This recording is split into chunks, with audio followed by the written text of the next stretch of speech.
Welcome to Sweet Life Beat Life. We hope this video helps. You begin by preparing essentials. Have the Wi-Fi name, SSID, and password ready and choose 4 GHz if the printer prefers it. Power the Epson, make sure its firmware isn't outdated, and enable wireless from the control panel. Once done, navigate to Network, then Wi-Fi setup on the printer display, and start the wireless setup wizard.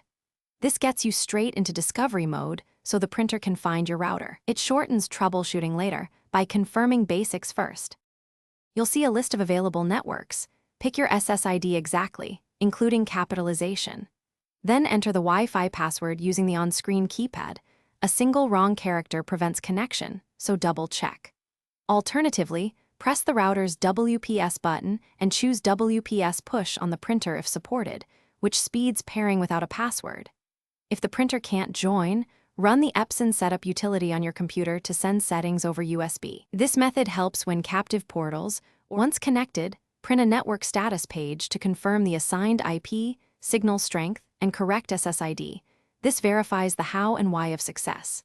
Install Epson drivers on each device and add the printer by auto-discover or by entering the IP address manually.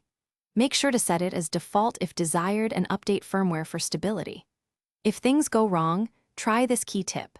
Reset the printer's network settings and rejoin the network after rebooting the router. It clears cached errors and often fixes persistent connection failures. Thanks for watching. Consider subscribing if we helped you.